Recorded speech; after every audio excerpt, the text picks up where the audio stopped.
escucharlas, pero no, escúchenlas porque es algo general y es una bendición para cada persona, seas de la denominación que seas. Y no solo eso, hermana, que eso nos sirve a nosotros, como dicen, no para tener miedo, sino que para prepararnos en un futuro, porque ya con la preparación es que nosotros vamos creciendo y vamos sabiendo en qué momentos estamos.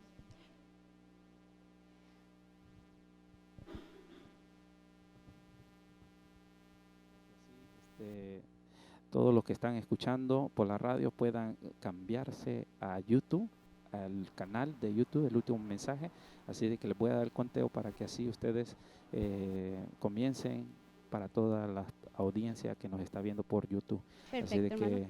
vamos a comenzar. En unos segundos estaremos al aire.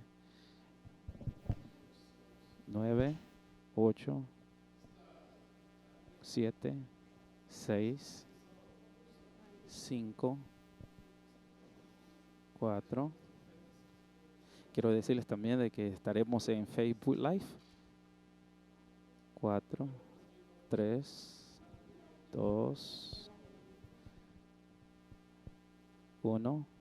Adelante.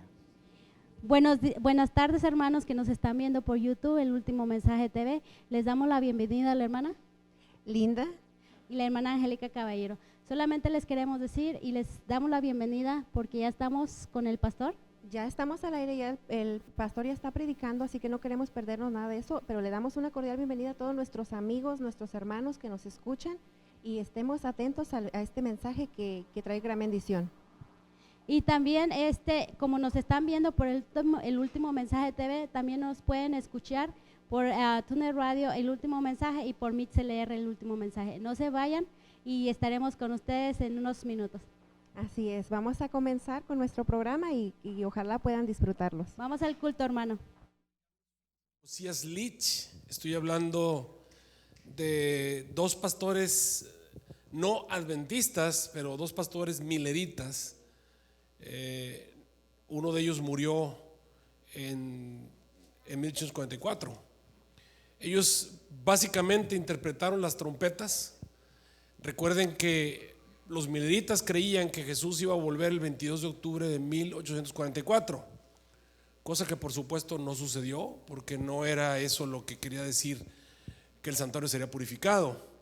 Sin embargo, ellos, al pensar que Jesús iba a venir el 22 de octubre de 1844, interpretaron todas las profecías de la Biblia, hicieron que encajaran antes de 1844, todas las profecías, incluidas las que mencionaban el sello de Dios, que todavía ni siquiera venía el sello de Dios. El sello de Dios que sabemos es el sábado, tenía que venir después de 1844, pero ellos hicieron que todo eso encajara antes de 1844. Cuando Elena G. de White escribe el libro del conflicto de los siglos, ella toma la única interpretación que la iglesia tenía, que era la profecía de las trompetas, como la interpretaban Josías Lich, Carlos Fitch, y la puso allí en el libro de El conflicto de los siglos, diciendo: esto es lo que hemos creído. La iglesia adventista ha hecho una serie de revisiones acerca de las trompetas. Les digo que en este momento hay aproximadamente unas 7 aplicaciones muy parecidas unas de otras. Casi todas las que son como las que les estoy presentando se parecen mucho. Pequeña diferencia: por ejemplo, yo presento lo que está ocurriendo durante la quinta trompeta como espiritismo moderno, y lo presento a través de lo que está pasando en los medios masivos de comunicación. Otros teólogos lo presentan como secularismo, y lo que están tratando de decir es que es un ambiente secular en el que Dios no tiene ningún lugar en las mentes de los seres humanos. Hay unas pequeñas diferencias en cuanto a variantes, pero básicamente todos aplican los dos testigos como se los voy a aplicar esta noche, esta tarde. Al repetir eso es porque generalmente a muchas personas les encanta la idea de presentar a los dos testigos como el Antiguo y el Nuevo Testamento. Esta noche no lo vamos a presentar de esa manera, lo vamos a hacer de una manera bíblica, y ustedes lo van a entender por qué. Recuerden que esa aplicación de los dos testigos pues fue una idea que se les ocurrió a dos pastores mileritas, pensando que los dos testigos pues deben de ser el Antiguo y el Nuevo Testamento. difícilmente en la época en que Juan escribió el libro de Apocalipsis él podría pensar el Nuevo Testamento, porque el Nuevo Testamento todavía no existía, no llegó a existir hasta 300 después de Cristo aproximadamente. Sin embargo, el pastor Fitch, el Carlos Josías Leach y Carlos Fitch decidieron ponerlo como el Antiguo y Nuevo Testamento. Sin embargo, bueno, no me quiero meter en muchas complicaciones. Recordemos, estamos en la quinta trompeta. Obviamente es la época en la que ocurre el sellamiento. Tiene que haber personas que ya están guardando el sábado, porque se le da una orden a los ángeles que no hagan daño sino a la hierba de la tierra. Y es el tiempo previo a la caída de Babilonia. Ya vimos que la sexta trompeta es la caída de Babilonia. Vimos que es el cumplimiento de Jeremías 51. Las plagas van a comenzar a caer sobre la tierra. Y obviamente la quinta trompeta termina con un periodo de 150 años. Que al acabar los 150 años comienza la profecía de Jeremías 51 que ya expresamos. Obviamente eso tiene que ser una continuidad. Tú y yo estamos viviendo en ese último periodo de tiempo. Ahora, al comenzar la sexta trompeta, obviamente en el capítulo 9 vimos lo que le va a pasar a la tercera parte de los hombres. Eso quiere decir a los que recibieron la marca de la bestia y no tienen el sello de Dios. La gran pregunta es, ¿qué va a pasar con los justos? Mientras que las plagas están cayendo sobre la tierra, ¿dónde está el pueblo de Dios? Bueno, me adelanto aquí un poquito. El capítulo 9 del libro de Apocalipsis termina diciendo que no se arrepintieron de sus homicidios, de sus hechicerías, ni de su fornicación, ni de sus hurtos. Y mientras el mundo está recibiendo las plagas, ¿qué pasa con los justos? Ayer vimos que el capítulo 10 es un paréntesis en las trompetas, cuya finalidad es mostrarnos al pueblo que cumple la promesa que Dios le hizo a Daniel, de que alguien iba a entender el libro de Daniel. Perdón, es cierto, antier, el miércoles, ¿verdad? Sí, no vinimos ayer. El miércoles presentamos el pueblo que cumple la profecía que Dios le hizo a Daniel de que alguien iba a entender su libro. Y ese grupo de personas el Señor les puso los entendidos. Esos entendidos obviamente son los mileritas, nada más que Dios dejó una pequeña trampa para los mileritas allí. Era la trampa de no haber entendido una doctrina que es la doctrina del santuario. Quiero recordarles que no era culpa de los mileritas. El santuario fue destruido en el año 70 cuando Tito destruyó el santuario y la doctrina del santuario se perdió en el tiempo. Nadie hablaba del santuario, nadie presentaba la doctrina del santuario. Eso simplemente se acabó en el tiempo. Pero el Señor le dijo bien claramente a Daniel que al final de los 2300 días el santuario iba a ser restaurado, vindicado, purificado. Y obviamente al llegar a la final de los 1300 días la doctrina del santuario tenía que ser restaurada. Eso no lo habían entendido los mileritas. Eso tuvo que venir después de 1844, cuando la luz comenzó a ser mayor. Ahora el Señor tenía la intención de hacer que ese grupo de mileritas, y quiero que recuerdan que era un movimiento, eran personas de todas las denominaciones cristianas que había en la tierra. Había mileritas bautistas, mileritas metodistas, anglicanos, presbiterianos, luteranos, episcopales, anabaptistas, luteranos, hasta católicos había allí. Estamos hablando de unitarios, una gran cantidad de cristianos de diferentes denominaciones eran mileritas. Ellos no tenían la más mínima intención de formar una nueva iglesia. No era su intención. Ellos pensaban el milerita seguir siendo bautistas hasta su muerte. Igual el milerita metodista pensaba ser milerita hasta su muerte o metodista hasta su muerte. Igual el milerita episcopal pensaba ser episcopal hasta su muerte. El milerita luterano pensaba ser luterano hasta su muerte. Pero cuando llega 1844 y viene el chasco, todos los que no creían en el libro de Daniel y se burlaban de esa interpretación del libro de Daniel y no anhelaban que Jesús viniera, se regocijaron porque Jesús no vino, y lo que hicieron fue que empezaron a expulsar de sus iglesias a todos los chasqueados. Los episcopales sacaron a los mileritas de sus iglesias, los luteranos hicieron lo mismo hicieron los bautistas, metodistas, anglicanos, y todas estas iglesias de pronto empezaron a expulsar del seno de sus iglesias a todos los que habían entendido el libro de Daniel. Curioso, estaban sacando a los entendidos de sus iglesias. Ahora, ¿qué ocurrió? Durante un tiempo anduvieron batallando porque no tenían una iglesia, no tenían una manera de reunirse. Y hay un versículo que dice que no hará nada el Señor Jehová sin que revele lo secreto a sus siervos los profetas. ¿Qué se necesitaba en ese momento? Tú sabes que la Biblia no les iba a decir lo que tenían que hacer, tampoco les iba a revelar la doctrina del santuario. ¿Qué tenían que hacer? Necesitaban un profeta, y Dios envió, vamos a decir así, visiones a 2 personas específicamente en diferente momento para hacerles saber la voluntad de Dios, pero estas 2 personas no quisieron. Finalmente le dio visiones a una jovencita de 17 años, milerita metodista llamada Elena Gold Harmon, que empezó a tener una visión. Su primera visión fue muy sencilla. Era una visión en la que veía a un grupo de personas caminando hacia el cielo en un camino angosto, y al frente iba Cristo Jesús. Esa visión que ella vio era una visión característica, porque en esa visión ella vio a una serie de personas caminando detrás de Jesús, y los vio con nombre y apellido. Las personas que ella vio en visión pertenecían a todas las iglesias cristianas. Había bautistas, no todos los bautistas, había algunos bautistas, y esos bautistas que estaban allí eran los bautistas mileritas que habían creído en Daniel.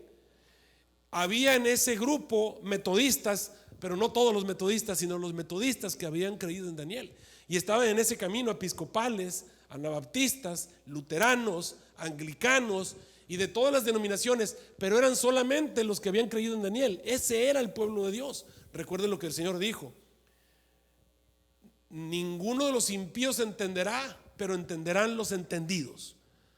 Así que ese grupo de personas eran los entendidos. La visión era muy simple. Lo que Dios estaba tratando de decirle a su siervo en ese momento, o a sus siervas, o a su profeta en ese momento, era que ese grupo de personas formaban el pueblo de Dios, aun cuando fueran de diferentes denominaciones, y que el objetivo que Dios quería es que ese grupo de personas se comenzaran a reunir. Ahora, ustedes recuerdan otra de las visiones que Elena G. White tuvo en ese tiempo. Levantó de pronto una Biblia y se quedó con la Biblia levantada por casi una hora, en el que leyó una cantidad de versículos de la Biblia. Lo que estaba tratando de hacer entender era que el pueblo de Dios tenía que ponerse a estudiar este santo libro, y tenían que ponerse de acuerdo, porque Dios no quería que la iglesia fuera una iglesia dividida por doctrinas, dividida por cercos de, vamos a decir así, organizacionales que tenían las diferentes iglesias. Los bautistas, metodistas, anglicanos, presbiterianos nunca se iban a unir, nunca. Por eso el Señor dejó el chasco en 1844, para que este grupo de personas salieran de allí. Ahora sí, salí de ella, pueblo mío. Y cuando este grupo de personas estaban todos juntos, entonces comenzaron a ponerse de acuerdo. Por eso es que hoy en día surgen muchos críticos de la iglesia y empiezan a decir: es que los primeros adventistas o los pioneros de la iglesia creían en esto y no creían en esto. Les quiero recordar que los pioneros adventistas venían de todas las denominaciones, o sea, tenían doctrinas de todas las denominaciones. Por ejemplo, Jaime White era unitario, él no creía en la Trinidad, por ejemplo. Lo mismo con algunos otros. Ahora, muchos de los pioneros adventistas creían que cuando una persona se moría, se iba al cielo, se iba al infierno. Había otros que creían que el bautismo era por aspersión. Es decir, si tú buscas en los pioneros adventistas creencias, te vas a encontrar que los pioneros adventistas creían todas las doctrinas de las demás iglesias, todas, porque venían de todas las iglesias.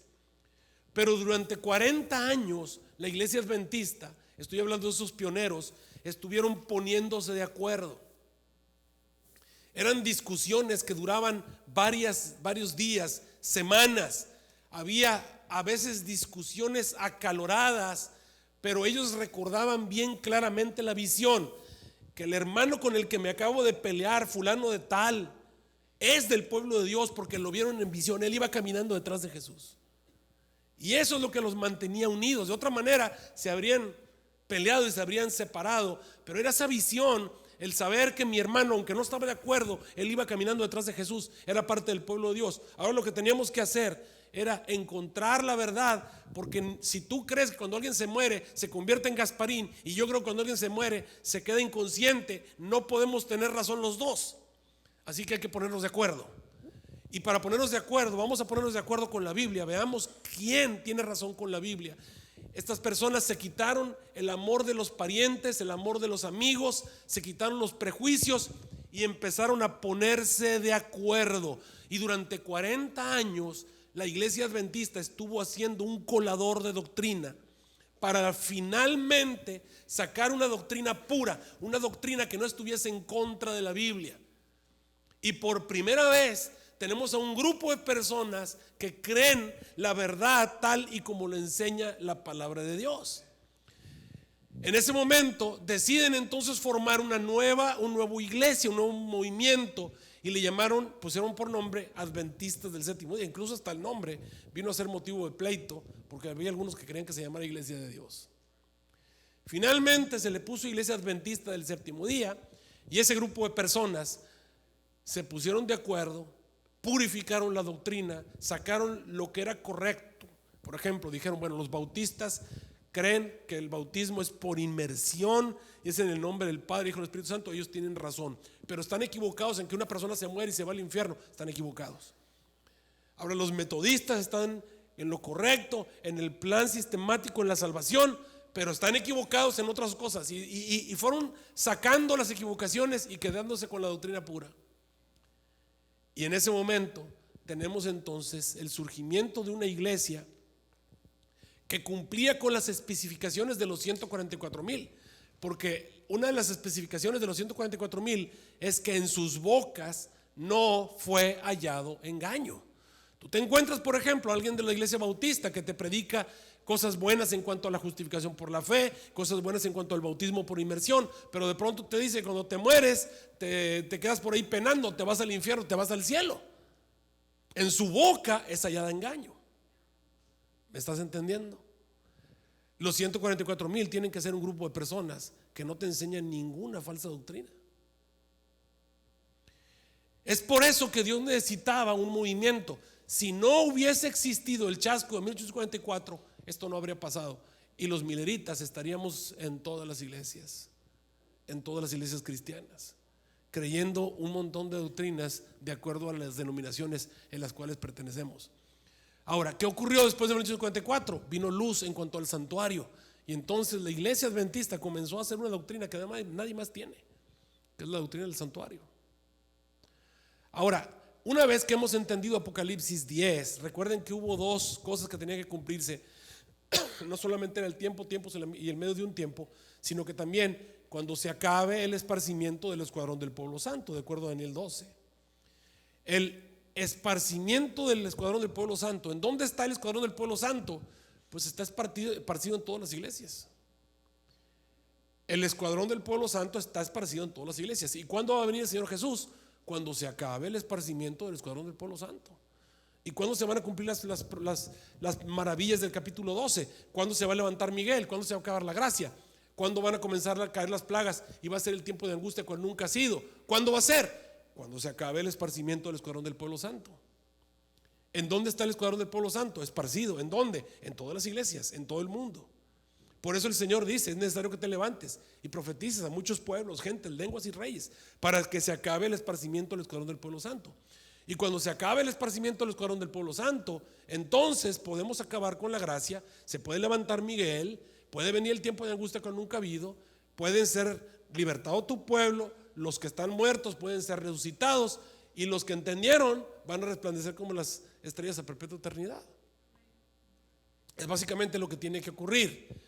Ahora, esta noche vamos a ver desde dónde retoma el capítulo 11 de Apocalipsis, la historia que estamos estudiando acerca de las últimas 3 trompetas. Estamos en Apocalipsis capítulo 11, ubíquense todos ahí.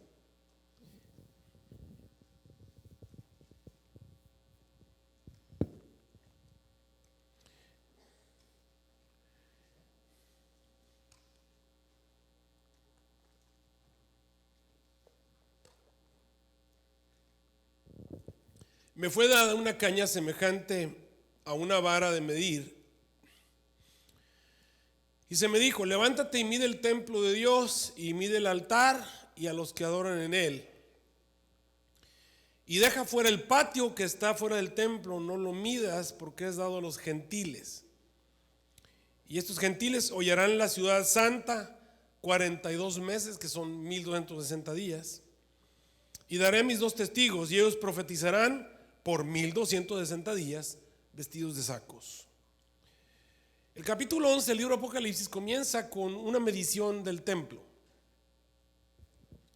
La medición del templo representa el final del juicio.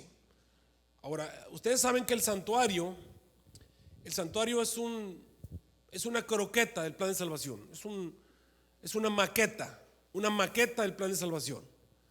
Es como cuando el arquitecto te hace una maqueta quiere decir una casita, una muestra pequeña del plano. Si tú vas a construir una casa, el arquitecto te hace una maqueta de tu casa. Eso quiere decir que te hace una casita chiquita.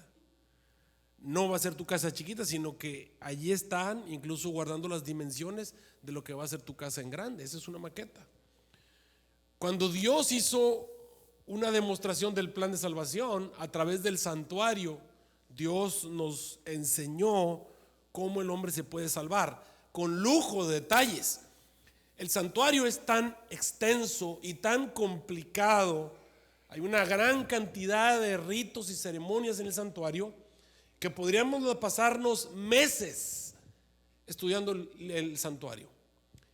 En realidad, escuchen bien lo que les estoy diciendo, la doctrina del santuario es una doctrina en desarrollo. A ver, ¿qué dije otra vez? La doctrina del santuario es una doctrina en desarrollo. ¿Qué quiere decir? Que todavía no la tenemos concluida. La entendemos parcialmente. De hecho, no hay ninguna iglesia que entienda la doctrina del santuario. La única iglesia que está desarrollando esta doctrina están ustedes sentados aquí. La iglesia adventista del séptimo día es la única iglesia en la tierra que está desarrollando el estudio del santuario. En realidad, todavía ustedes pueden encontrar dentro de la iglesia, hay una gran cantidad de disputas a nivel teológico en cuanto a ciertos significados, a ciertas ceremonias, a ciertos ritos en el santuario que realmente no sabemos para qué fueron. Yo les puedo mencionar algunos porque la gran mayoría de ustedes nunca se han puesto a leer Levítico, pero pónganse un día a leer Levítico y van a ver que es un rompecabezas bien hecho. Es una cosa bien difícil de leer Levíticos. Cuando ven todos los ritos y ceremonias, van a encontrar que a veces la sangre del cordero se derramaba, por ejemplo, en el suelo, a veces se derramaba abajo del altar, a veces se rociaba sobre las paredes del altar, y a veces se ponía sobre los cuernos, y a veces se ponía aceite, y a veces no, y había un montón de diferentes tipos de ofrendas, y se van a encontrar con un montón de diferentes tipos de sacrificios. Se van a encontrar que, por ejemplo, el sacrificio que había para los leprosos era un sacrificio bien extraño. Venían y les ponían aceite en las orejas a los leprosos, ¿verdad? Les ponían un montón de cosas allí. Y uno dice, bueno, ¿y todos esos ritos y ceremonias qué? Bueno, les digo, es una doctrina en desarrollo. Estamos todavía estudiándola, ¿no? No podemos decirle, ya entendimos la doctrina del santuario. Es algo que no hemos entendido completamente. La hemos entendido parcialmente. Porque el santuario, todos los ritos y todas las ceremonias y todo lo que ahí se realizaba tenía el objetivo de presentarte el plan de salvación. Y básicamente lo que se está realizando en el cielo, ahí hay un montón de cosas que hemos entendido, pero hay un montón de cosas que no hemos entendido. Ahora, cuando nos dice Apocalipsis 11, levántate y mide el templo y mide el altar y a los que adoran en él, te está indicando ya el final del juicio. Básicamente, todo depende en medidas. Hay ciertas medidas que se tienen que completar. Por ejemplo, ¿se acuerdan cuando estaban debajo del altar las almas de los que habían sido muertos? Que decían: Señor, ¿hasta cuándo no juzgas y vengan nuestra sangre los que moran en la tierra? Apocalipsis 6:11. ¿Hasta cuándo, Señor? No vas a juzgarnos, venga nuestra sangre. Y dice: y les fueron dadas sendas ropas blancas, y se les dijo que reposasen todavía un poco de tiempo hasta que se completara el número de sus consiervos que van a tener que ser muertos como ellos. O sea, hay una medida que se tiene que cumplir, y la medida es el número de mártires. Bueno, hay que ver si ya se completó el número de mártires, por eso van a medir el altar. Ahora también sabemos que el Señor dice: bueno, detengan, no suelten los vientos hasta que terminemos de sellar el número de señalados, 144,000. Entonces hay un número que se tiene que completar: el número de señalados, el número de mártires. Estos ángeles estaban a punto de salir sobre la tierra hasta que se fuera la hora, día, mes, año. Estaban esperando la hora, día, mes, año, o sea, hasta que se complete el tiempo. Entonces, cuando se le pide a Juan que venga y mida el templo, es para ver si ya dieron las medidas, si ya se completaron los grupos, si ya se completaron los números. O sea, a ver si ya se puede terminar el juicio, si ya se puede terminar con la intercesión, si ya se puede acabar la gracia. Es un tiempo que se tiene que cumplir, es un número de mártires, es un número de salvados, es un número de sellados. Todo eso tienes que medirlo para ver si ya se completó. Entonces Juan se levanta y se va a medir el templo, y no solamente el templo, sino que también mide el altar. Eso quiere decir que está a punto de acabarse el ministerio en el santuario. Pero me llama la atención que se le dice a Juan que no mida el atrio. Estamos en San Juan 11. Veamos con detenimiento lo que estamos estudiando ahí. Dice: me fue dada una caña semejante a una vara de medir, y me dijo: levántate, mide el templo de Dios, y mide el altar, y mide a los que adoran en él. Versículo 2: pero deja fuera el atrio que está fuera del templo, no lo midas, porque el atrio es dado a los gentiles. Ahora, ¿por qué les llama gentiles? Bueno, déjenme explicarles algo acerca del atrio. Básicamente, cuando ustedes estudian el santuario, van a encontrar el plan de salvación representado. Cuando una persona, por ejemplo, quería encontrar perdón y salvación y justificación, traía un cordero al santuario, se ponía al lado del altar del sacrificio. Ese estaba en el atrio, y ahí al lado del altar del sacrificio confesaba su pecado sobre el cordero. Eso es lo primero que tiene que hacer una persona para salvarse: aceptar el plan de Dios, aceptar a Cristo Jesús. La persona acepta a Jesús, cree en el Señor Jesús, en su propiciación. Ese es el primer paso en la salvación. Tú aceptas al Cordero de Dios que quita el pecado del mundo. Entonces el pecador ponía sus manos sobre el cordero. Ese es el paso número 1, ahí en el altar. El que creyere y que sigue y fuere bautizado. Entonces, después del altar, el siguiente mueble que te encontrabas era el lavacro, que representa el bautismo. La persona acepta a Jesús, paso número 1. Paso número 2, se bautiza. Paso número 2. Luego, ¿qué tiene que hacer? Lo que tiene que hacer es ir al lugar santo, porque es lo que sigue, el lugar santo. En el lugar santo se le llamaba el lugar diario. O sea, la persona que acepta a Jesús en el altar, la persona que se bautiza en el lavacro, lo que tiene que hacer después de bautizarse es ir todos los días al lugar santo. En el lugar santo había 3 muebles. Estaba la mesa de los panes de proposición, que representa el alimento espiritual. Estaba el candelero, que representa las buenas obras. ¿Por qué me refiero a las buenas obras? Porque Jesús dijo: así alumbre vuestra luz delante de los hombres, para que vean vuestras buenas obras y glorifiquen a vuestro Padre que está en los cielos.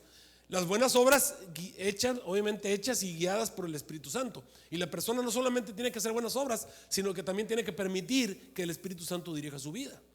Después de que aceptamos a Jesús, ¿qué recibimos? Al Espíritu Santo, ¿no es cierto? Entonces nota, la persona que acepta a Jesús en el altar y se bautiza, todos los días tiene que ir al lugar santo, todos los días come el pan espiritual, todos los días permite que el Espíritu Santo dirija su vida, y todos los días hace obras de bien. Y el altar del incienso representa la oración.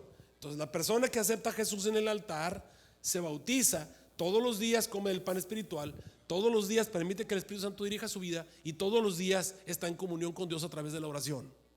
Eso es todos los días. De esa manera la persona permanece en Cristo. ¿Y qué pasa con una persona que permanece en Cristo? Se convierte en una nueva criatura. Y entonces esa persona comienza a ser transformado y está listo para pasar de la salvación que fue en el atrio a la santificación que fue en el lugar santo, a la glorificación que va a ser en el lugar santísimo. Pues estamos hablando de los pasos que podemos entender del plan de salvación. Ahora el Señor le dice a Juan que a los que se queden en el atrio no los mida.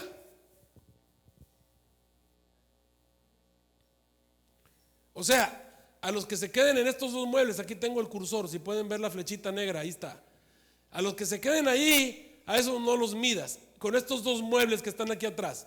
O sea, a los que se quedan en estos dos muebles, a esos no los midas. Son personas que dicen que aceptaron a Jesús y se bautizaron y se quedaron ahí, esos ni los midas porque están perdidos.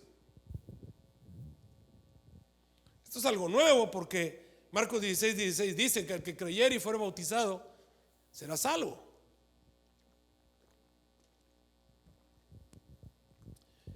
De hecho, el Señor me está diciendo que el que creyó y se bautizó y ahí se quedó, ya ni lo midas, ese no se va a salvar.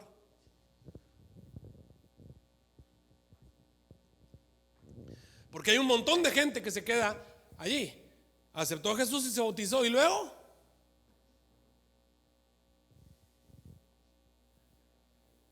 hay mucha gente que cree que después de bautizarse hay que portarse bien. Y si tú eres uno de esos, que digo, creo que estás un poquito equivocado. Tú te tienes que portar bien, te bautices o no te bautices. O sea, el ser humano se tiene que portar bien aunque no esté bautizado, ¿estamos de acuerdo? Hay señores que dicen, no, pastor, es que yo tomo mucho. Hermano, pues tú tienes que dejar de tomar, ¿te bautices o no te bautices? Oh, pastor, es que yo transgrado el sábado. Hermano, tienes que dejar de transgredir el sábado, ¿te bautices o no te bautices? No, es que yo tengo problemas con mi matrimonio. Pues tienes que arreglar tu matrimonio, ¿te bautices o no te bautices? No, es que yo me peleo mucho, soy muy maldiciente. Tienes que dejar de decir maldiciones y tienes que portarte bien, ¿te bautices o no te bautices? O sea, la gente cree que después de bautizarse hay que portarse bien. No te vas a portar bien. Es más, todos los que estamos aquí bautizados nos seguimos portando mal.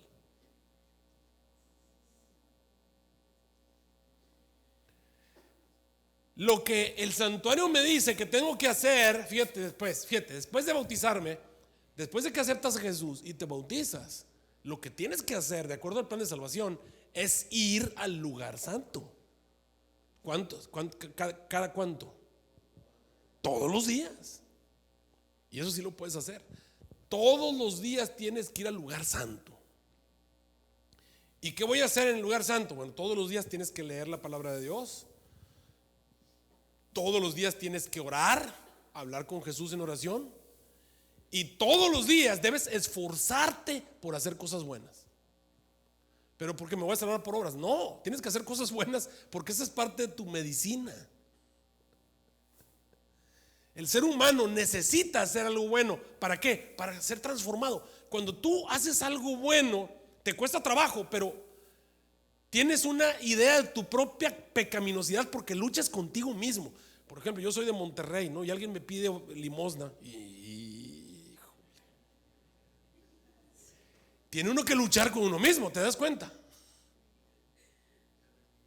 Y aunque no sean de Monterrey, hay unos que son más codos que los regiomontanos, pero bueno, te digo. O sea, el cristiano tiene que luchar con uno mismo. Por eso dice el apóstol Pablo, todos los días muero, cada día muero. O sea, el cristiano tiene que esforzarse por ayudarle al vecino. El cristiano tiene que esforzarse por no maldecir al que se te metió enfrente. El cristiano tiene que esforzarse por darle el paso a la gente cuando vas en el camino. El cristiano tiene que esforzarse por ser cristiano.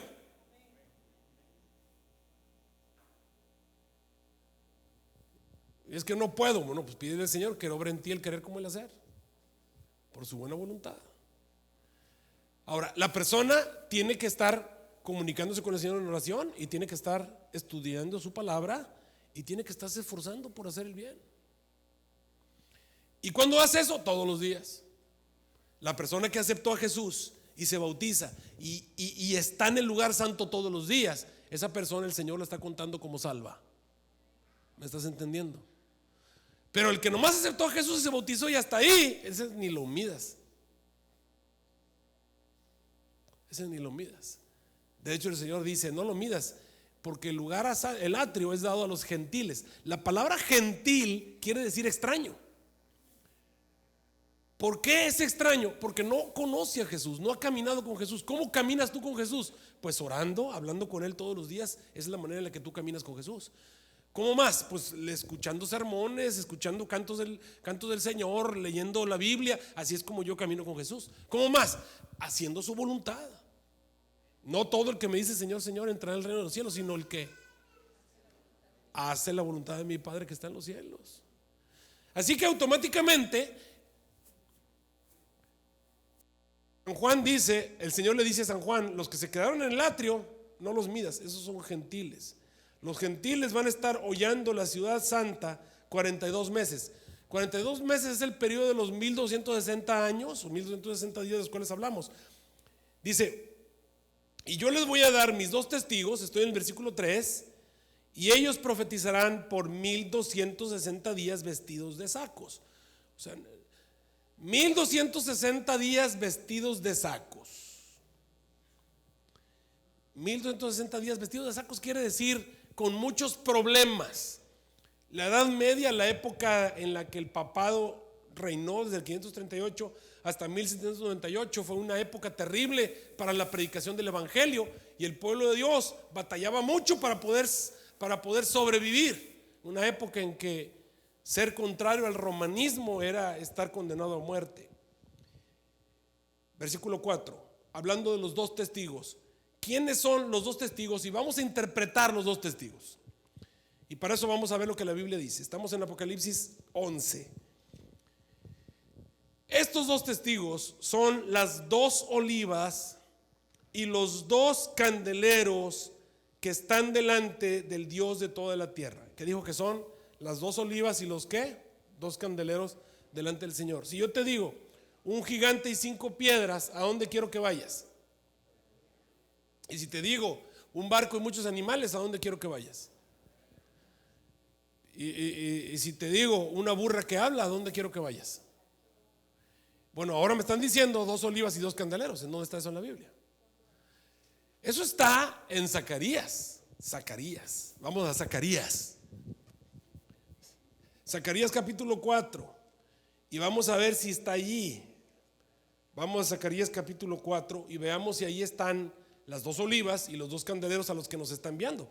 ¿Se ha fijado cómo Apocalipsis nos ha estado enviando? Nos mandó al librito abierto, a las profecías cerradas y selladas de Daniel 12, nos envió a el librito que te comes y es dulce en la boca en Ezequiel capítulo 2, ¿se acuerdan? Ahora nos está enviando a Zacarías. Mira lo que dice Zacarías capítulo 4.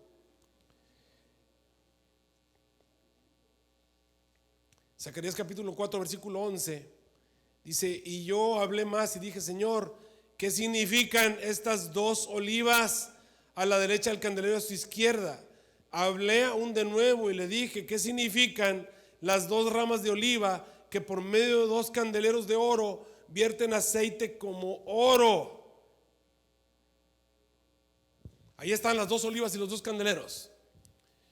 Ok, ¿por qué me mandó Apocalipsis a leer Zacarías capítulo 4? Bueno, déjenme explicarles qué pasó.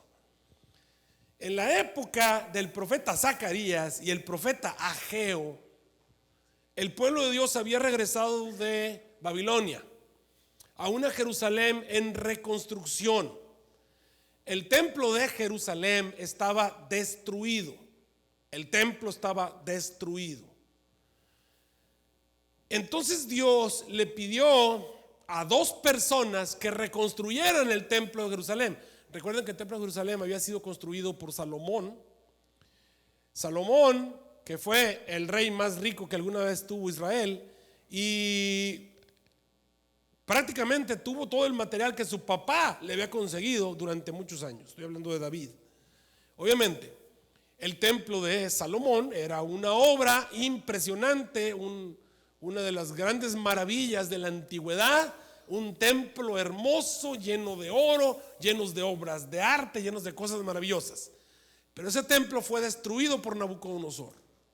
Ese templo quedó en ruinas y fue abandonado por casi, estamos hablando 600 años, estamos hablando de casi 300 años. El templo estaba destruido y entonces el Señor le encomienda la obra de reconstruir el templo a un señor que se llama Zorobabel. Lo hemos estado viendo por ahí en algunas de las lecciones. Zorobabel. A Zorobabel el Señor le encarga que él reconstruya el templo, y vamos a decirlo así, al sacerdote que estaba en ese momento se llama Josué.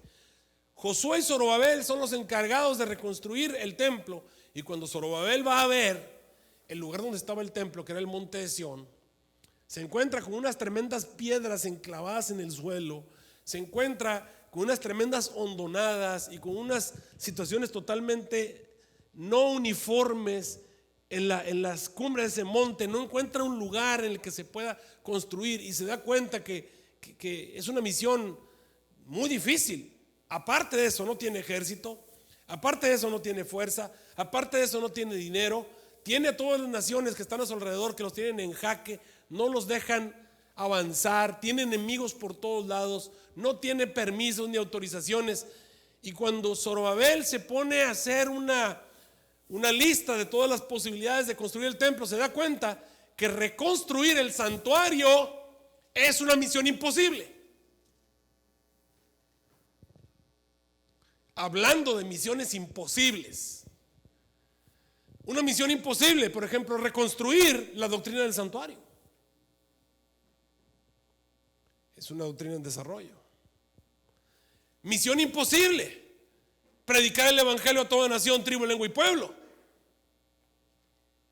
Algunos de ustedes tal vez piensen que es una misión posible, pero déjame decirte que nosotros somos como los cangrejos. En vez de ir hacia adelante, estamos caminando hacia atrás. En realidad, en este momento somos 17, 18 millones de adventistas en todo el mundo. Sí, obviamente somos más adventistas que en el pasado, pero en porcentaje somos menos. Y la predicación del evangelio no se cuenta en cantidad, sino que se cuenta en porcentaje. Si antes éramos un 1%, ahora somos un 0%. O sea, lo que estoy tratando de decirte es que así como nosotros crecimos a 18 millones, también los habitantes del mundo crecieron a 7,000 millones de seres humanos.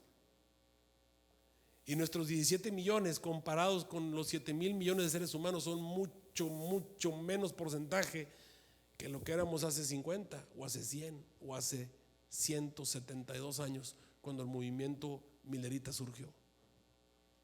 En realidad, en vez de ir avanzando, hoy la misión es más difícil que hace 172 años. Hablando de misiones imposibles. Y tú me dirás, bueno, a través de internet. ¿Tú crees que la gente nos ve a través de internet? A través del radio. ¿Tú crees que la gente nos oye a través del radio? A través de la televisión. ¿Tú crees que la gente se pone a escuchar? ¿Cuántos de ustedes escuchan el sermón de otra denominación? Ustedes ven un pastor ahí y se quedan oyéndolo. Bueno, así como ustedes no lo hacen, nadie en el mundo se pone a escuchar, por ahí uno que otro, de vez en cuando. Pero la Biblia no dice que va a ser terminada la predicación a través de los medios masivos de comunicación. La Biblia dice que va a ser terminada por testimonio. Misión imposible. Misión imposible. El Señor le da una misión imposible a Zorobabel, una misión que no se puede cumplir. Y Zorobabel está desanimado. Entonces el Señor arrebata en visión a Zacarías. Por eso nos mandó Apocalipsis a ver esta visión. ¿Qué vio en visión? Bueno, lo que vio en visión fue 2 árboles de olivo. Ahora, el árbol de olivo es el árbol de la aceituna, que de paso a mí me encantan las aceitunas. Hay mucha gente, bueno, las aceitunas no se pueden comer así naturalmente. Si ustedes se comen la cortan así el árbol y se la comen, es súper extra archirrecontra amarga. No sé cuántos de ustedes alguna vez han tomado una aceituna y se le han dado una mordida así directa del árbol. Es muy amarga. Pero las aceitunas se ponen en salmuera y es otra cosa. Son sabrosísimas, ¿no es cierto? Claro, las pones con sal y pues ya la cosa cambia. Es otra cosa. Bueno, las aceitunas. El árbol de aceituna, en este caso el árbol de oliva, era muy preciado en la época antigua porque de la aceituna sacaban el aceite. ¿Se acuerdan cómo lo hacían? Bueno, agarraban las aceitunas, le quitaban obviamente el hueso, le quitaban toda la carnita, la ponían en un molcajete, una especie de molcajete, y la pachurraban así, la apretaban, la molían y empezaba a salir un líquido que llamamos el aceite de oliva. Y obviamente ese aceite lo quitaban con una especie de sedazo, un pedazo de tela, y quedaba obviamente ese líquido claro que pueden utilizar como aceite para las lámparas o para el combustible o para lo que quisieran, o para cocinar o para remedios o lo que fuera. Así que este árbol es el que produce el aceite, y ese aceite se usaba en los candeleros. Entonces en la visión él ve a dos olivas, las ve con dos candeleros de oro, y él está viendo allí, y de pronto está viendo la visión y no sabe lo que quiere decir. Y entonces viene un ángel y le pregunta. Vamos a ver en Zacarías capítulo 4, fíjense todos ahí, Zacarías capítulo 4. Viene y le pregunta.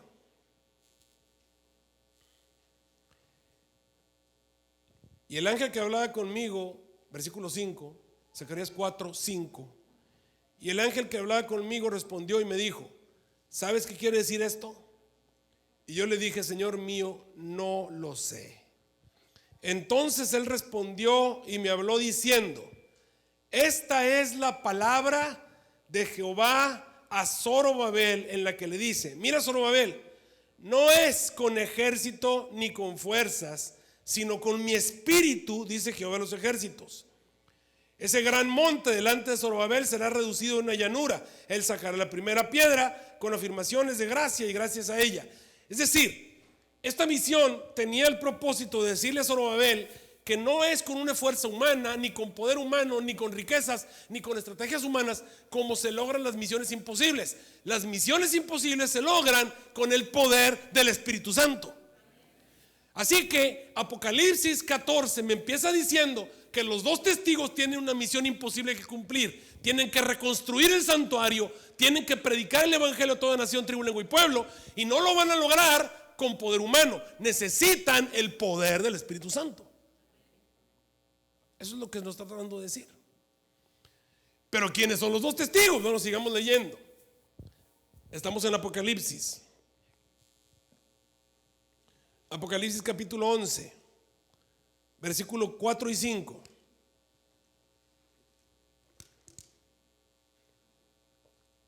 Después de que me dice que los dos testigos son las dos olivas y los dos candeleros, que obviamente para terminar su misión imposible requieren el poder del Espíritu Santo, me dice: si alguno los quiere dañar, los dos testigos, sale fuego de la boca de ellos y devora a sus enemigos.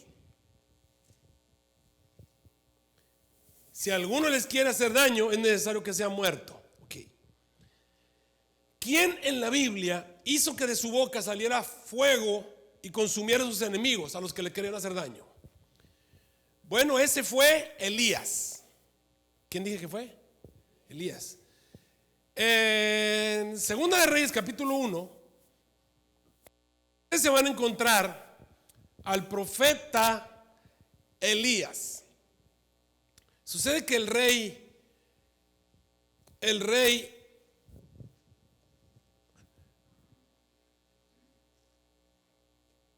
si quieren ubicarse todos ahí en la historia,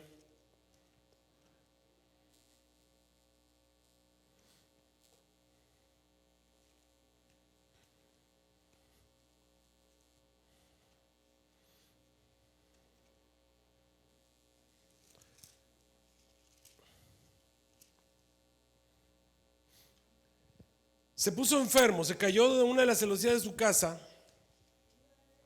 Segunda de Reyes capítulo 1. Ahí está la historia. El rey Ocosías se cayó del techo de su casa, se hizo una herida, se puso muy grave, y entonces mandó consultar a Baal-Zebub. Baal-Zebub allá en Ecrón, en la tierra de Sidón. Y cuando mandó a unos emisarios a consultar a Baal-Zebub para saber si se iba a morir. Y cuando estos emisarios iban en camino hacia la tierra de Ecrón, allá en Baal-Zebub, para consultar a Baal-Zebub, se encontraron a Elías. Ellos no sabían que era Elías, pero vieron a un hombre que estaba arriba de un cerro. Lo vieron que estaba allá arriba del cerro. Y este hombre se puso de pie y les dijo: ¿por qué el rey Ocosías ha enviado a consultar a un ídolo? No hay Dios en Israel para que ustedes vayan a ir a consultar a Baal-Zebub en Ecrón. Por tanto, Jehová le manda a decir al rey que no va a vivir, sino que ciertamente va a morir. Obviamente estos hombres se quedaron admirados de que, acuérdense que no había internet, ni teléfono, nada de eso. Y van en el camino y ven un hombre que está arriba de un cerro. O sea, ellos salieron con el rey directo y se encontraron con ese hombre arriba del cerro que les dijo que no fueran a consultar a Baal-Zebub. Sabía que iban a ver a Baal-Zebub y sabía para qué iban, y sabía que el rey estaba enfermo y que el rey quería saber si iba a morir o no. O sea, automáticamente se dieron cuenta que esto era de Dios, se dieron media vuelta y se regresaron con el rey. Y cuando llegaron con el rey les preguntó: ¿qué pasó? ¿Qué dijo Baal-Zebub? Dijo: no, ni llegamos. Sucede que en el camino nos encontramos con un hombre que nos dijo así y así, que te vas a morir. Y dijo: ¿y cómo era el hombre? Le dijeron: bueno, pues andaba vestido con una piel de camello y un cinto de cuero. Y era un hombre muy velludo. De ahí sabemos que tenía mucho vello, Elías. Entonces el rey Ocosías dijo: ese es Elías. Dijo: bueno, vayan y tráiganmelo vivo o muerto. Ahora sí que si alguno le quiere hacer daño, tráiganmelo. Y mandó a 50 soldados. Y los 50 soldados llegaron al pie del cerro y vieron a Elías allá arriba. Rodearon a Elías en el cerro y le dijeron a Elías: mira, baja. Ahora sí que baja para que no tengamos que subir. Y si bajas, pues no te vamos a matar rápido. Y si vamos contigo, te vamos a matar lentamente. ¿Y qué dice la profecía? Sale fuego de la boca de él y devora a sus enemigos. Entonces Elías se puso de pie y dijo: si Dios ha hablado por mi boca, que caiga fuego del cielo y te devore a ti y a tus 50. Y ¡pum! Vino un fogonazo del cielo y quemó a los 50 hombres. Los mató, los achicharró. Entonces, como se tardaban, el rey mandó otros 50. Y pasó lo mismo, se pusieron alrededor los 50. Aun cuando vieron ahí a los hombres achicharrados, le dijeron lo mismo: baja o vamos por ti. Se pone de pie Elías y dice: si Dios ha hablado por mi boca, que caiga fuego del cielo y te devore a ti y a tus 50. Y otro fogonazo, ¡bum!, cayó y achicharró a los otros 50. Ahora sí que 0 iban 100. Y entonces el rey mandó a otros 50. Y cuando llegó los otros 50, el que los venía dirigiendo, el capitán ahí, se pone de rodillas delante de Elías y le dice: yo temo a Dios, no me mates, ¿verdad? Bueno, el resto de la historia la pueden leer. El punto es que Elías cumple con el perfil de profecía. Aquí está un testigo de Dios que hace que caiga fuego del cielo, o que, vamos a decir, sale fuego de su boca y devora a sus enemigos. ¿Qué más nos dice la Biblia? Que son las características de los testigos. Regresemos a Apocalipsis capítulo 11. Sale fuego de la boca de ellos y devora a sus enemigos. Si alguno les quiere hacer daño, es necesario que sea muerto. Versículo 6. Apocalipsis 11, 6. Estos, los dos testigos, tienen poder para cerrar el cielo para que no llueva en los días de su profecía. ¿Quién en la Biblia cerró el cielo para que no lloviera en los días de su profecía? ¿Quién fue? El profeta Elías. El profeta Elías se presenta delante del rey Acab y le dice al rey Acab: vive Jehová delante del cual estoy, que no va a haber lluvia ni rocío en todos estos años, sino por mi palabra. ¿Y por cuánto tiempo no llovió, hermanos? 3 años y medio. ¿Cuántos son 3 años y medio en días? 1260 días.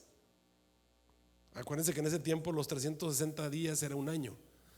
Así que tiempo y la mitad, 1260 días. Por 1260 días no llovió. Vive Jehová delante del cual estoy, que no va a haber lluvia ni rocío sino por mi palabra. Así que van 2 para Elías. ¿Se acuerdan ustedes? Esos 3 años y medio no llovió. Y era por palabra de Elías. De hecho fueron y buscaron a Elías. Hasta que Elías oró, fue que volvió a llover. Estamos en Apocalipsis 11, versículo 6. Estos tienen poder de cerrar el cielo para que no llueva los días de su profecía. Y tienen poder sobre las aguas para convertirlas en sangre. ¿Quién en la Biblia convirtió el agua en sangre? Moisés. Moisés convirtió el agua en sangre. De paso, hermanos, ¿en dónde está Elías en este momento? ¿Se fijaron lo que digo de los 2 testigos? Que están delante del Señor de toda la tierra. Ahora vamos a leer los 2 olivas y los 2 candeleros que están ¿dónde? Delante del Señor de toda la tierra. ¿En dónde está Elías? ¿Es un hijo de aceite Elías? Estaba ungido con el Espíritu Santo. Hasta tenía una doble porción, ¿no? Okay. Moisés convertía el agua en sangre. Tienen poder cerrar el cielo para que no llueva los días de su profecía como Elías. Tienen poder sobre las aguas para convertirlas en sangre. Y tienen poder para herir la tierra con plagas cuantas veces quisieran. ¿Quién hirió la tierra con plagas? 2 para Elías, 2 para Moisés.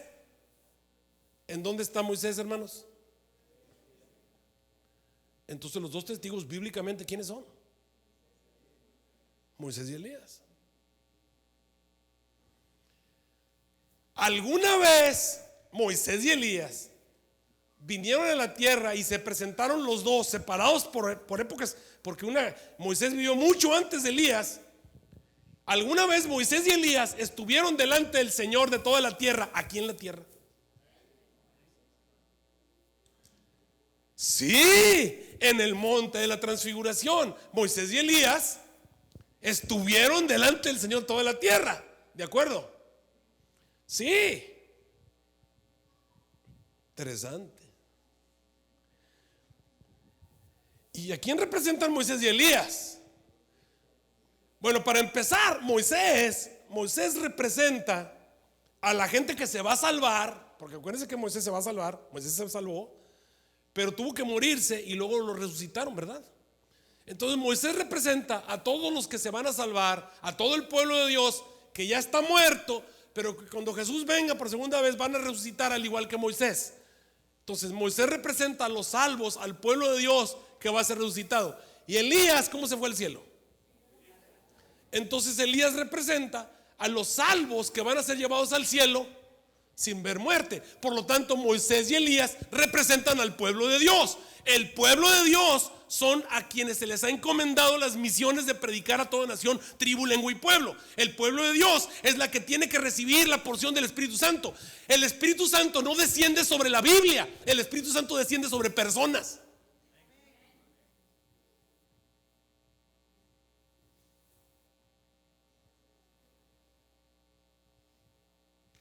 Es el pueblo de Dios.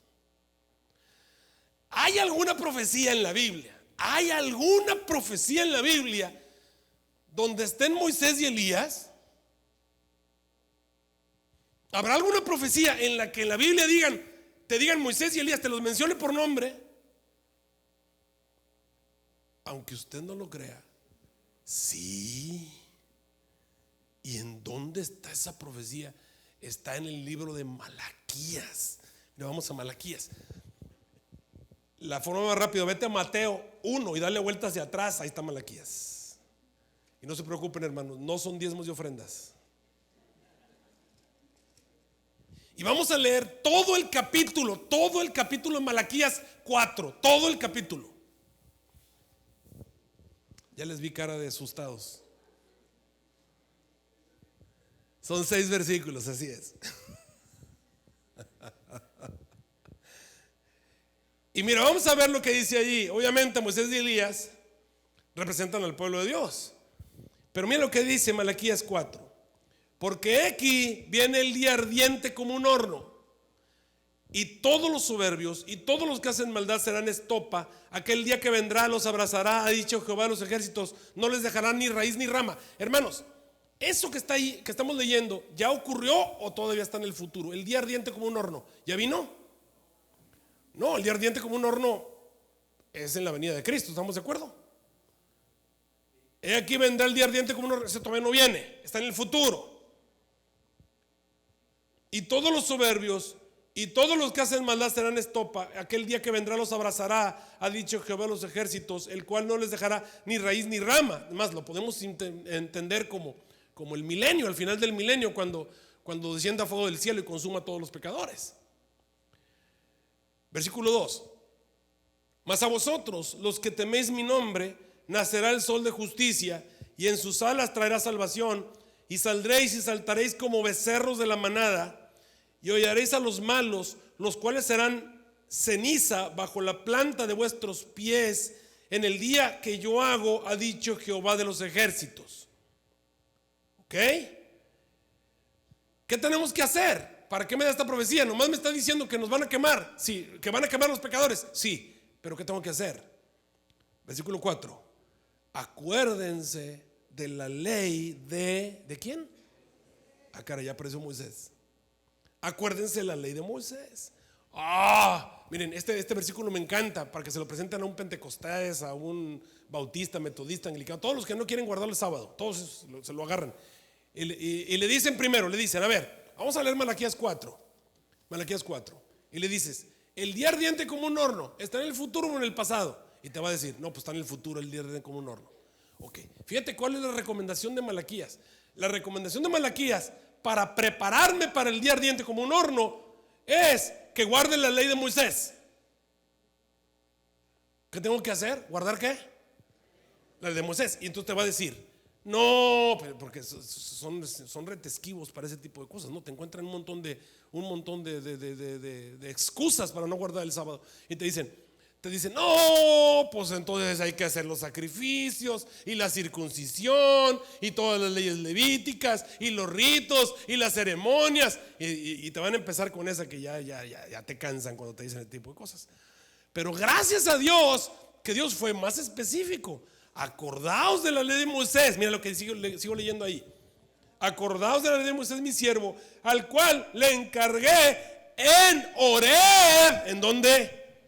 En Horeb, ordenanzas y leyes para todo Israel. Pausa, tiempo fuera. Y cuando tú te vas a la Biblia y te vas y buscas cuáles fueron las leyes y las ordenanzas que Dios le dio a Moisés en Horeb, te vas a encontrar que las únicas ordenanzas que Dios le dio a Moisés en Horeb son los 10 mandamientos. Tómala.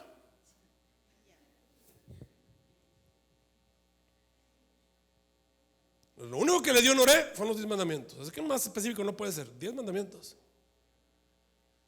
¿De acuerdo? Y Elías, pues sigamos leyendo. Así que acuérdate de la ley de Moisés, mi siervo, los 10 mandamientos, leyes para todo Israel.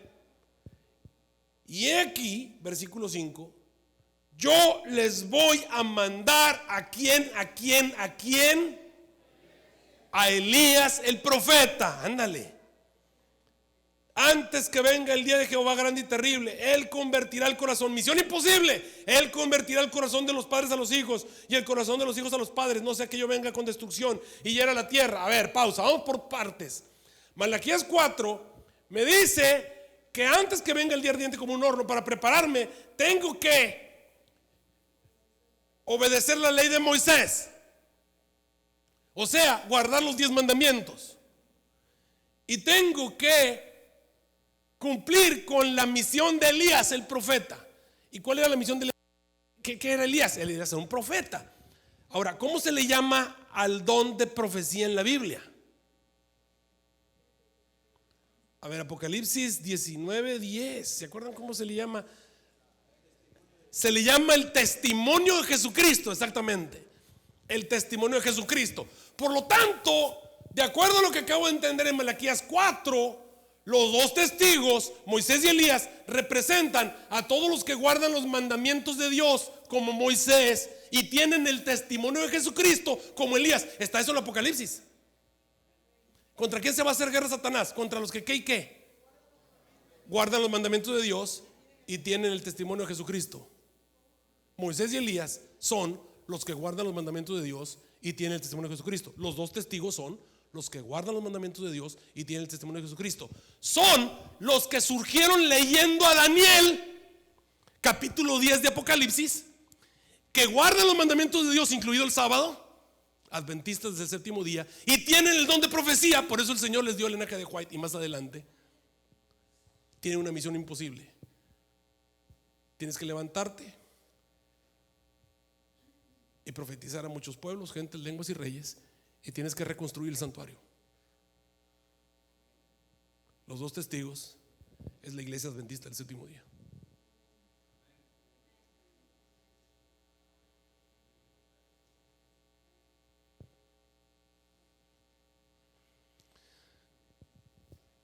¿Y cómo vamos a hacer eso? ¿Cómo? Con el poder del Espíritu Santo. Con el poder del Espíritu Santo. ¿Y cómo hacemos que venga el Espíritu Santo si estamos tan entretenidos con la tele? Estamos súper extra chirrecontra envenenados. Estamos bien adormecidos. ¿Te acuerdas que también nos mandaron a Joel? El grande ejército que vino. Ese ejército que vino, las langostas que vinieron y se comieron todo lo que había, el saltón y el revoltón, y que se comieron todo entre las dos lluvias. ¿Te acuerdas qué fue lo que dijo Joel que teníamos que hacer? Teníamos que rasgar nuestros vestidos, no, rasgar el corazón y no solamente los vestidos. Entre la entrada y el altar, llorar, caer de rodillas, ayunar, pedirle perdón al Señor, suplicarle al Señor que perdone su heredad. Y entonces el Señor va a enviar la primera y la lluvia tardía como al principio. Y el Señor va a restituir todo lo que ese ejército se comió.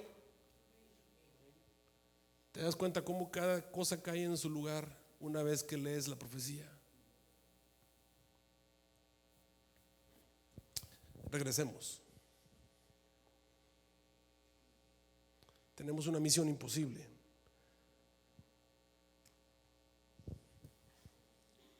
Tengo sonido, conecté mi computadora, espero que sí tenga sonido. Ese está bien ahí. Yo lo controlo desde acá, gracias. Misión imposible. Pero lo que es imposible para los hombres es posible para Dios, ¿no es cierto? Versículo 7. Y cuando los dos testigos, quiero que me los digan con nombre. ¿Cuándo quiénes? No, quiero que me los digan con nombre. El nombre moderno hoy, ¿cómo se llaman? Y cuando la iglesia adventista del séptimo día, versículo 7, y cuando ellos, los dos testigos, Moisés y Elías, cuando los que guardan los mandamientos de Dios y tienen el testimonio de Jesucristo, cuando los que entendieron el capítulo, cuando los que entendieron Daniel, los entendidos,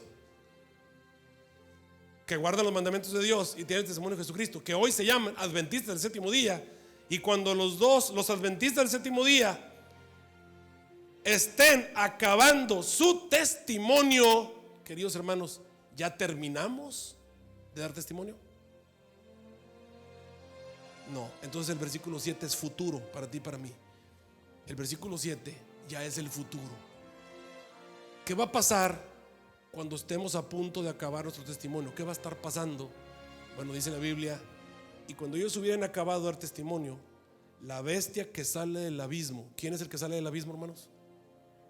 Satanás. ¿Y quién? Y sus demonios. Hará guerra contra ellos, los vencerá y los matará. Y eso lo vamos a ver mañana.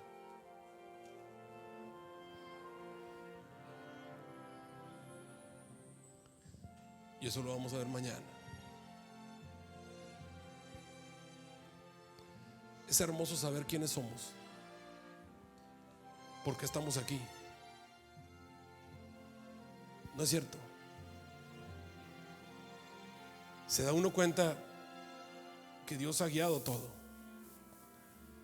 Dios tenía un libro cerrado y sellado y lo mandó a los cristianos en el tiempo del fin, para que sus verdaderos hijos, al leer la profecía, al leer el libro de Daniel, pudiesen entender y pudiésemos identificar al pueblo de Dios.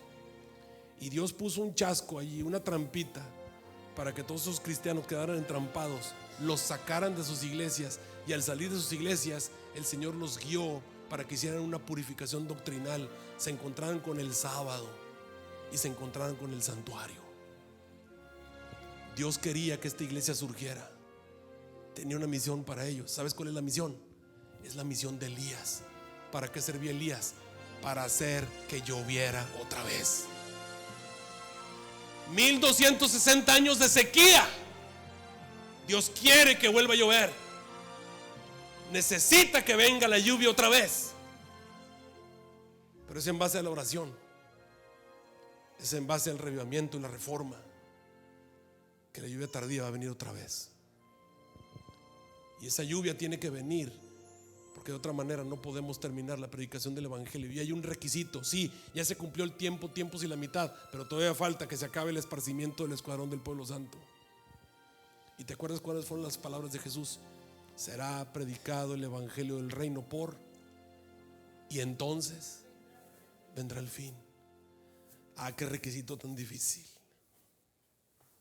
pero tiene que cumplirse. De otra manera Jesús no puede venir. Tenemos que terminar de predicar. ¿Y qué vamos a hacer tú y yo? Esta noche yo te quiero invitar a tomar una decisión.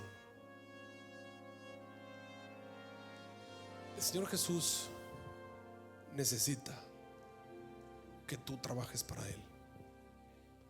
El Señor Jesús te necesita. Necesita fieles trabajadores, cristianos valientes, que estén dispuestos a vivir para Cristo Jesús.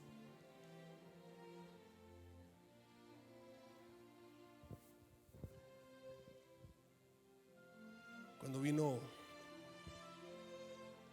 la Segunda Guerra Mundial, a ciertas zonas del este de Europa, uno de los pueblos a los cuales el ejército nazi estaba a punto de entrar, los padres y las madres de los niños, sabiendo que iban a estar bajo tremendo fuego y que posiblemente muchos de ellos iban a morir y no iban a poder volver a ver a sus hijos, subieron a todos los niños y menores en un autobús, en un camión, camiones de redilas, y los enviaron lejos del pueblo para quedarse solamente los adultos a defender con palas y picos y piedras y pistolas y lo que pudieran el avance del enemigo. Y el momento en que las madres estaban despidiendo de sus hijos, pensando que tal vez no los iban a volver nunca más a ver, nunca más, esos pequeños niños llorando, despidiéndose de sus padres, subidos en ese camión, cuando los camiones comenzaron a correr, una madre se adelantó y empezó a correr a su hijo y le dijo: hijo, que no se te olvide tu nombre, que no se te olvide tu nombre, que no se te olvide quién eres. Inmediatamente los padres comenzaron a correr: hijo, acuérdate de tu nombre. Y mencionaban su nombre con nombre y apellido. Y los padres corrían detrás de ese camión diciendo: hijo, acuérdate quién eres, acuérdate quién es tu familia, de quién eres hijo. Dios ha dejado su profecía para recordarte a ti y a mí de quién somos hijos, porque estamos aquí. ¿Qué es lo que Él espera de nosotros? ¿Cómo espera Él que tú y yo vivamos? ¿Cuál es la misión que tenemos que cumplir? Hemos sido llamados para ser como Moisés, para ser como Elías. Hemos sido llamados a predicar a toda nación, tribu, lengua y pueblo. Hemos sido llamados a reconstruir la doctrina del santuario, que es la doctrina de la salvación. Hemos sido llamados a acabar con el esparcimiento del escuadrón del pueblo santo para que Jesús pueda venir. Pero no podemos hacerlo con nuestras propias fuerzas. Necesitamos desatar al Todopoderoso. Necesitamos permitirle obrar con poder en nuestras vidas. Necesitamos el poder del Espíritu Santo obrando a través de nosotros, pero no lo podemos hacer porque estamos llenos de basura. Tenemos que sacar la basura para que el Espíritu Santo nos pueda usar. Quitarnos el amor al mundo, el egoísmo, los deseos de supremacía, los pecados acariciados.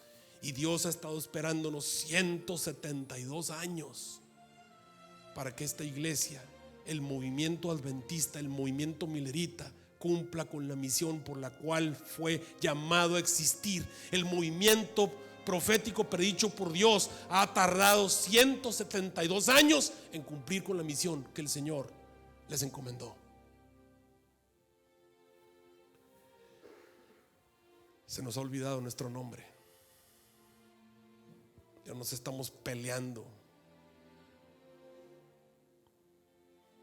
por tonterías. Así que yo te quiero llamar esta noche. ¿Quieres decirle, Señor, Señor, yo puedo escuchar tu voz que me llama? Yo te quiero servir. Yo te voy a ir a donde quiera tú me quieras llevar. No tienes que ir a África, hermano. Dios te está llamando a ser cristiano en tu trabajo.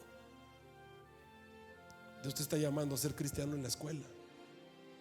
Dios te está llamando a ser cristiano junto a tus amiguitos, a ser cristiano en tu casa, a ser cristiano todos los días.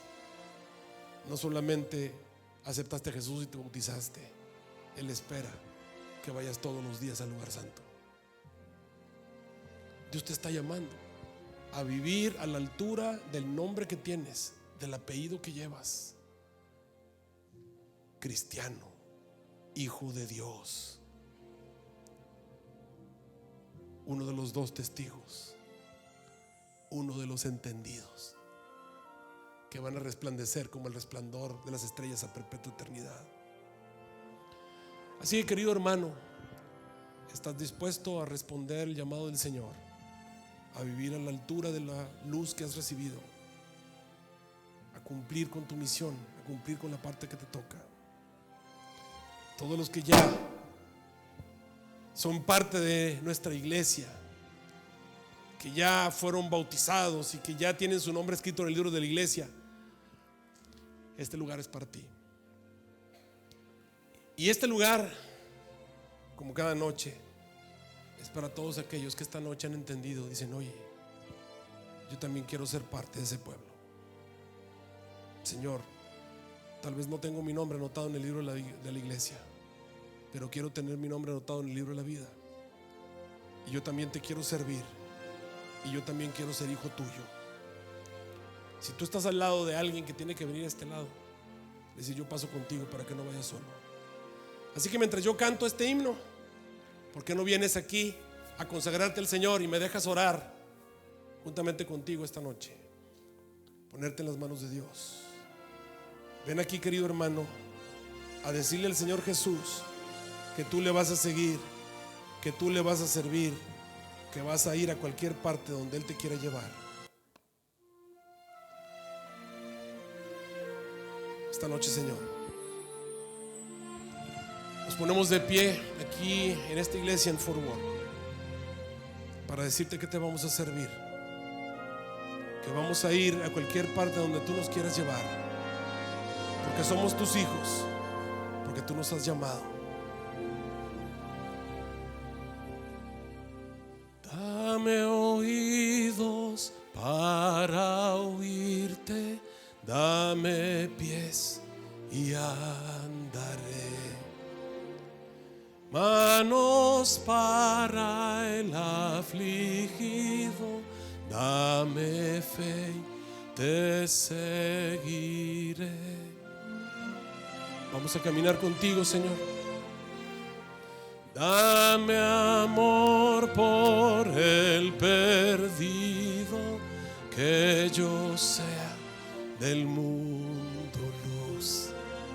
Dame ansias de tu gloria, dame ansias de tu cruz. Yo iré siguiendo tu voluntad, dejaré el confort atrás. Yo iré y donde estés será mi hogar. Yo iré, tú lo sabes. Yo iré. Queremos servirte, Señor. Necesitamos que obres un milagro nosotros hoy, que nos cambies, que nos transformes. Tómanos, cámbianos. Dejaré mis ambiciones, cortaré cualquier raíz que me impida despojarme de lo que no sea de ti, de lo que no sea de ti. Por la fe te seguiré, tu poder yo vestiré, yo iré siguiendo tu voluntad, dejaré el confort atrás. Yo iré y donde estés será mi hogar. Yo iré, yo iré, yo iré, Dios, donde nadie oyó de ti. Por ti yo viviré, yo iré, porque mi vida tuya es. Yo iré. Tú lo sabes, Señor.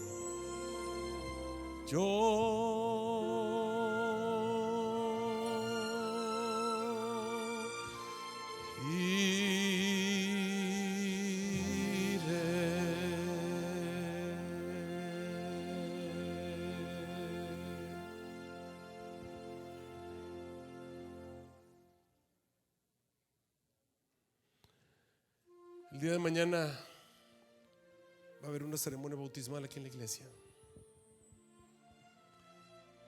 No sé, yo creo que todavía hay tiempo. Si hay alguien que también quiere unirse para participar de esta ceremonia bautismal, siéntase en plena libertad de acercarse. No es un ser humano el que te está llamando.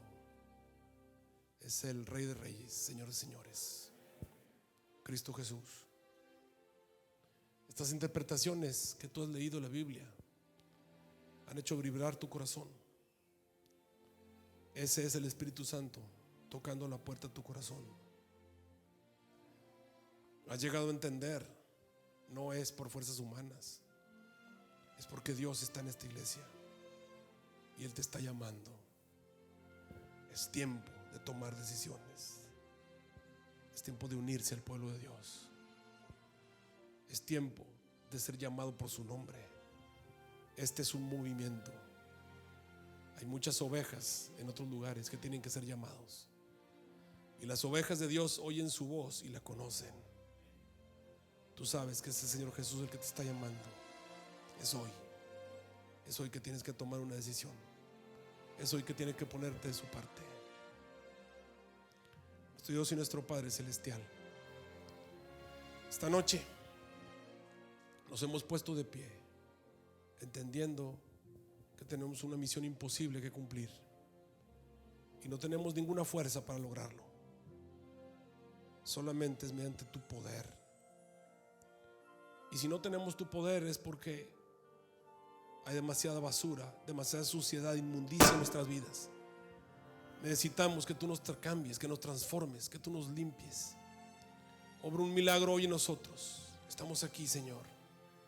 Queremos ser parte de tu pueblo. Queremos servirte. Úsanos hoy en tu servicio. Ponemos todo lo que somos a tus pies. Bendice especialmente a las personas que están aquí a mi derecha. Se han puesto de pie. Quieren ser parte de tu pueblo. Tómalos, oh Señor.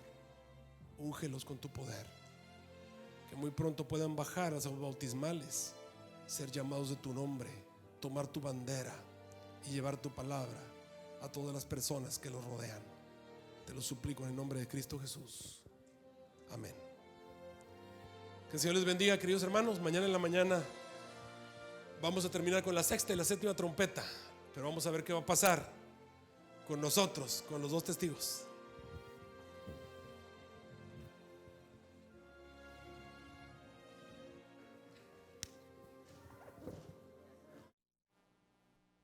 Bueno, y así llegamos al final del programa, pero solo por esta noche. Ha sido de gran bendición y ha sido un tema muy interesante, ¿verdad, hermana Angélica? Sí, muchísimas gracias a todos los que nos han estado sintonizando, ya sea por el mensaje TV o por... Claro, les agradecemos a todos, tanto hermanos como amigos que nos han acompañado en esta sintonía. Muchas gracias. Yo sé que ustedes ahí donde están han sido bendecidos como nosotros en esta noche aquí también. Sí, así como nosotros hemos sido bendecidos, esperamos que Dios haya trabajado con todo y cada uno de ustedes que han escuchado este tema y que lo han visto por el último mensaje TV por YouTube. Claro, y esto no termina aquí. Mañana seguimos con nuestra programación, solamente que vamos a cambiar el horario un poquito. Mañana vamos a comenzar a las 11 de la mañana con nuestra sintonía y a empezarlo a proyectar tanto por la radio, por el YouTube y por nuestro canal y por todas nuestras páginas. Sí, hermana, y mire que tenemos bautizos para mañana. Claro que sí, qué bendición y qué alegría saber que tenemos bautizos de gente que ha sido tocada por estos temas. ¿Sabe, hermana, que tenemos el número de teléfono de la radio por si quiere algún material? O también estamos regalando el sticker para pegarlo en el carro. El número de teléfono es 972-793-4733. El último mensaje, usted puede mandar un mensaje pidiendo algún material que a usted le gustó o que a usted le gustaría ver. Y también nos puede hablar, dejarnos un mensaje. Nuevamente el número de teléfono es 972-793-4733. Claro, y también para aquellas personas que nos han visto en casa, que sé que estos temas han sido de bendición y que han llegado a sus corazones, también ustedes pueden compartir con nosotros.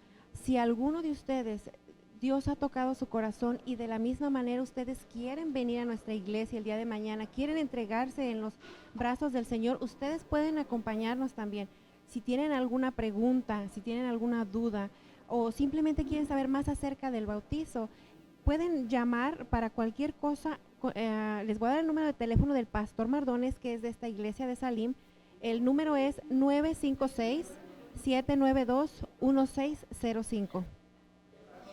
Sí, hermanos, a todos los que nos están escuchando y amigos también, si quieren alguna información pueden llamar al número del pastor. Hermana, ¿nos puede repetir el número? Claro que sí, el número es 956-792-1605. O si quieren también información, nos pueden llamar a la radio. El número de teléfono es 972-793-4733. Bueno, entonces les agradecemos mucho por habernos acompañado. Recuerden, mañana nos vamos a encontrar nuevamente a las 11. Y si alguno vive por aquí cerca de esta iglesia de Salim, puede venir a acompañarnos en persona. Sí, hermana, y pues ya para último, ¿qué tal si nos despedimos? Claro que sí. Bueno, entonces muchas gracias por habernos acompañado. Dios les bendiga. Se despide Linda Ferreira y Ana Caballero. Que Dios las bendiga.